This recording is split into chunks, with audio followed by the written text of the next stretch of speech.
White tapping ಮಾಡಿದ್ದಂತಹ ರಸ್ತೆ ಕುಸಿತವಾದ ಮೇಲೂ ಕೂಡ ಬಿಬಿಎಂಪಿಯವರು ಎಚ್ಚೆತ್ತುಕೋತಾ ಇಲ್ಲ.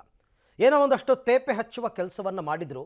ಆದರೆ ಆ ತೇಪೆ ಹಚ್ಚಿದ ಕೆಲಸದಲ್ಲೂ ಕೂಡ ಸಿಮೆಂಟು, ಮರಳು, ಜಲ್ಲಿಕಲ್ಲು, ಟಾರು ಎಲ್ಲ ಕಿತ್ಕೊಂಡು ಬರ್ತಾ ಇದೆ. ಬಿಬಿಎಂಪಿಯವರ ಮತ್ತೊಂದು ಕಳಪೆ ಕಾಮಗಾರಿ.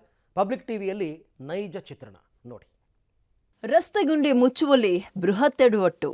ರಸ್ತೆ ಕುಸಿತದ ಬಳಿಕವೂ ಎಚ್ಚೆತ್ತುಕೊಳ್ಳದ ಬಿಬಿಎಂಪಿ. ವೈಟ್ ಟ್ಯಾಪಿಂಗ್ ರಸ್ತೆ ಕುಸಿತದ ಜಾಗದಲ್ಲಿ ತೇಪೆ. ಕಳೆದ 15 ದಿನಗಳ ಹಿಂದೆ ಹಲ್ಸೂರಿನ ಕೆರೆ ಪಕ್ಕದ ವೈಟ್ ಟ್ಯಾಪಿಂಗ್ ರಸ್ತೆಯಲ್ಲಿ ಬೃಹತ್ ಗುಂಡಿ ಬಿದ್ದಿತ್ತು. ಆ ಜಾಗದಲ್ಲಿ ಬಿಬಿಎಂಪಿ ಮರಳು, ಸಿಮೆಂಟ್ ಮತ್ತು ಜಲ್ಲಿ ಹಾಕಿ ಗುಂಡಿ ಮುಚ್ಚಿತು. ಆದರೆ ಗುಂಡಿ ಮುಚ್ಚಿದ ಕೆಲವೇ ದಿನ ಜಲ್ಲಿ ಮತ್ತು ಸಿಮೆಂಟ್ ಎದ್ದು ಬರ್ತಾ ಇದೆ.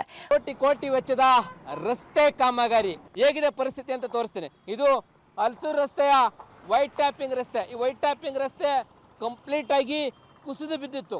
ಕೋಟಿ ರೂಪಾಯಿಗಳನ್ನು ಸುರಿದು ಮಾಡಿದಂಥ ಈ ರಸ್ತೆ ಕಳಪೆ ಕಾಮಗಾರಿಯಿಂದಾಗಿ ಕುಸಿದು ಹಾಳಾಗಿತ್ತು. ಆದರೆ ಈಗ ಅದನ್ನು ಮುಚ್ಚಿದ್ರು, ಜಲ್ಲಿಕಲ್ಲು ಹಾಕಿ ಸಿಮೆಂಟ್ ಹಾಕಿ ಮುಚ್ಚಿದ್ರು. ಮುಚ್ಚಿದ 3 ದಿನಕ್ಕೆ ಜಲ್ಲಿಕಲ್ಲೆಲ್ಲವೂ ಕೂಡ ಎದ್ದು ಬರ್ತಾ ಇದೆ. ಗಮನಿಸ್ತಾ ಹೋಗ್ತಾ ಇದ್ರ ಈ ರೀತಿಯಾಗಿ ಬಿಬಿಎಂಪಿ ಕಳಪೆ ಕಾಮಗಾರಿ ಮಾಡಿರೋದನ್ನು ನಮ್ಮ ಕಣ್ಣಿಗೆ ಕಾಣ್ತಾ ಹೋಗ್ತಾ ಇದೆ.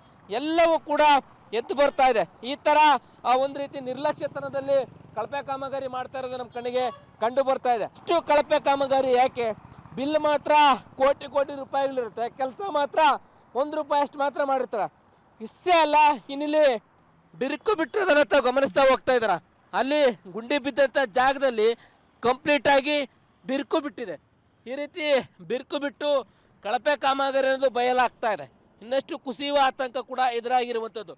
ಒಟ್ಟಾರೆ ಬಿಬಿಎಂಪಿಯ ಕಳಪೆ ಕಾಮಗಾರಿ ಆಗಿದೆ ಅನ್ನೋದು ಮತ್ತೊಮ್ಮೆ ಸಾಬೀತಾಗಿದೆ. ಕೋಟಿ ರೂಪಾಯಿ ವೆಚ್ಚದಲ್ಲಿ ವೈಟ್ ಟ್ಯಾಪಿಂಗ್ ರಸ್ತೆ ನಿರ್ಮಾಣ ಮಾಡಿದ್ದು ಜಲಮಂಡಳಿ ಪೈಪ್ಲೈನ್ ಹಾದು ಹೋಗಿರೋ ಕಾರಣದಿಂದ ಈ ರೀತಿ ಆಗಿದೆ ಅಂತ ಬಿಬಿಎಂಪಿ ಹೇಳ್ತಾ ಇದೆ.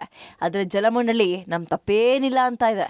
ಒಟ್ಟಾರೆ ವೈಟ್ ಟ್ಯಾಪಿಂಗ್ ರಸ್ತೆ ಗುಂಡಿ ಮುಚ್ಚುವಲ್ಲಿ ಬಿಬಿಎಂಪಿ ಮತ್ತೆ ಎಡವಟ್ಟು ಮಾಡ್ಕೊಂಡಿದೆ. ಇನ್ನಾದರೂ ಎಚ್ಚೆತ್ಕೋತಾರಾ? ನೋಡೋಣ. Lokesh Kodgadala, public TV, Bengaluru.